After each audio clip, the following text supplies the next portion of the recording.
Bonjour, je m'appelle Philippe Silberzahn, bienvenue dans mon podcast Survivre et prospérer dans un monde de surprises. L'épisode d'aujourd'hui, Musk, SpaceX et Fable 5, la leçon entrepreneuriale pour l'Europe. On peut juger un homme sur ses travers ou une œuvre sur ce qu'elle rend possible. Les deux exercices sont légitimes, mais on les confond rarement avec autant de constance que lorsqu'il s'agit d'un entrepreneur comme Elon Musk. La spectaculaire introduction en bourse de SpaceX, son entreprise, en offre une nouvelle occasion. Très largement commentée, elle nous en dit moins sur Musk que sur la manière dont l'Europe regarde ceux qui créent, et sur ce que cette manière de regarder finit par lui coûter. SpaceX est entré en bourse vendredi dernier en levant 75 milliards de dollars. L'événement mérite qu'on s'y arrête, non pour la performance boursière elle-même, mais pour ce qu'il révèle de deux manières opposées d'être au monde, celle de ceux qui créent et celle de ceux qui les commentent. Car il faut se souvenir d'où vient cette entreprise et de la façon dont on l'a longtemps regardée. SpaceX a été créé en 2002 par Elon Musk. Les débuts furent laborieux. En septembre 2016, lorsqu'une de ses fusées Falcon 9 explosait au sol, une partie de la presse française titrait, presque soulagée, « La fin d'un mythe ». J'écrivais alors que cette ironie était déplacée mais surtout révélatrice. On ne commentait pas un incident technique, ce qui aurait été légitime, on se réjouissait de voir un ambitieux, ou plutôt un prétentieux, ramené sur Terre, littéralement. Les experts disposaient pourtant d'arguments en apparence solides. De par les budgets colossaux qu'ils nécessitaient, le spatial était forcément réservé aux États. Et les fusées réutilisables étaient une idée que les meilleurs experts avaient déclarée irréalisable. Le problème est que ces arguments ne décrivaient pas la réalité. Ils décrivaient un modèle mental, c'est-à-dire un ensemble de croyances tenues pour évidentes sur ce qui est possible et sur ce qui ne l'est pas. 10 ans plus tard, Musk fait voler en éclats ses modèles, son entreprise lance plus de fusées que n'importe quel pays, environ 12 par mois, et sert des clients dans 164 pays avec son système Internet Starlink. L'erreur des experts portait sur la nature même de l'innovation, qui n'est jamais linéaire. Nespresso a mis 21 ans pour réussir et il ne s'agissait que d'une machine à café. Les frères Wright ont accumulé les échecs avant Kitty Hawk dans l'indifférence générale. Et Ariane elle-même a connu son lot de revers, on l'oublie trop souvent, avant de devenir la réussite que l'on sait. Les explosions de SpaceX n'étaient pas la fin d'un mythe, entre guillemets, elles étaient le chemin, le prix à payer quand on trace sa propre voie avec un pari radicalement nouveau. Juger une démarche entrepreneuriale sur un échec intermédiaire, c'est confondre un point d'une trajectoire avec sa destination, et ne rien vouloir comprendre à une démarche qui ne voit pas l'échec comme une faute morale ou une punition divine, mais comme une caractéristique intrinsèque de l'entrepreneur.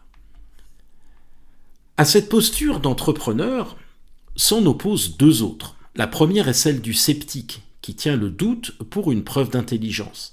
Annoncer l'échec ne coûte rien, donne l'air lucide et permet de se réfugier dans le confort de n'avoir jamais rien tenté. La seconde est celle du moraliste qui ne discute pas ce qui a été créé mais s'indigne de ce qu'il révèle. Lorsque la réussite advient malgré tout, il n'y voit plus une création mais une anomalie, un outrage, et son indignation lui est un lieu de contribution. Bien sûr, le caractère de Musk en fait une cible presque idéale. C'est un dirigeant autoritaire, son passage en politique a été calamiteux, son comportement est erratique.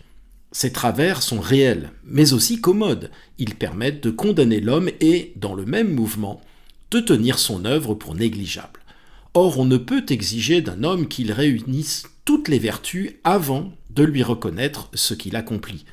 Au contraire des moralistes qui ne voient que ses travers, on peut admirer Musk pour ce qu'il crée malgré ceci, un homme qui a poussé, entre autres choses, l'industrie automobile à se décarboner et transformer l'accès à l'espace comme à Internet.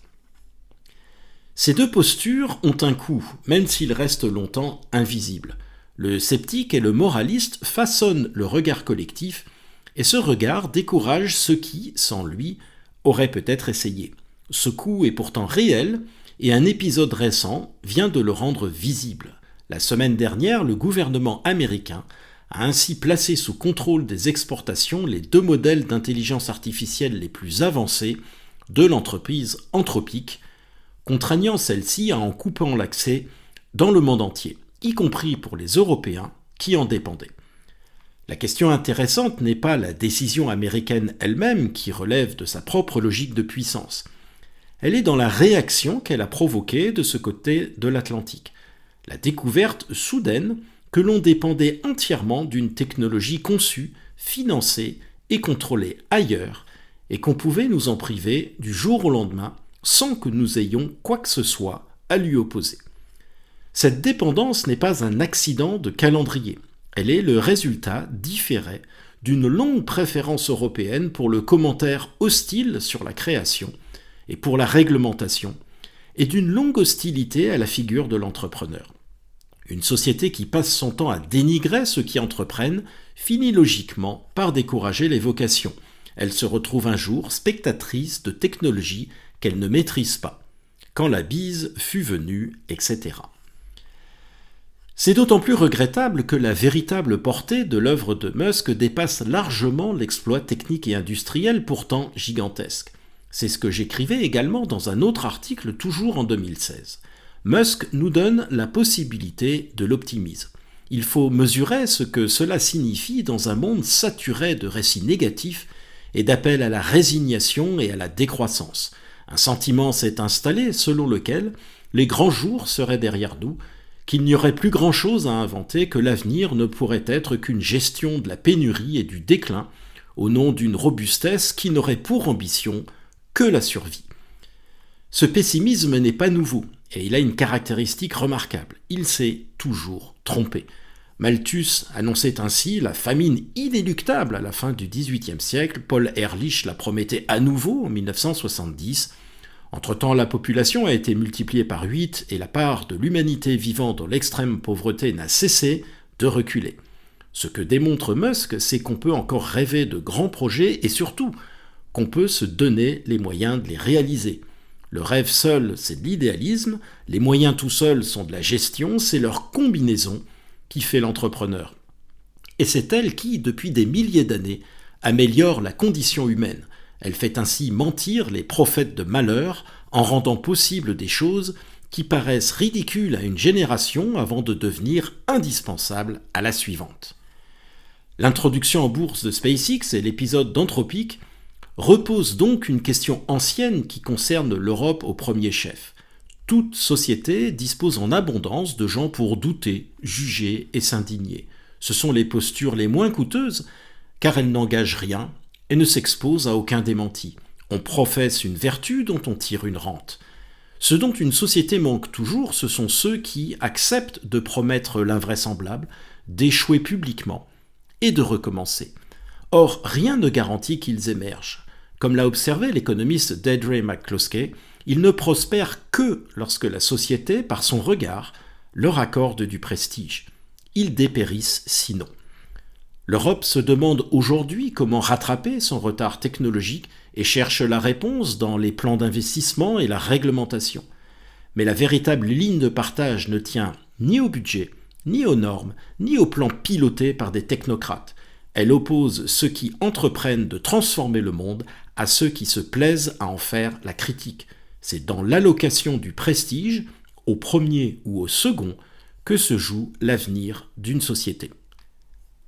Merci de votre attention, vous pouvez retrouver cet épisode sur les principales plateformes de podcast. N'hésitez pas à vous abonner pour être informé des prochains épisodes.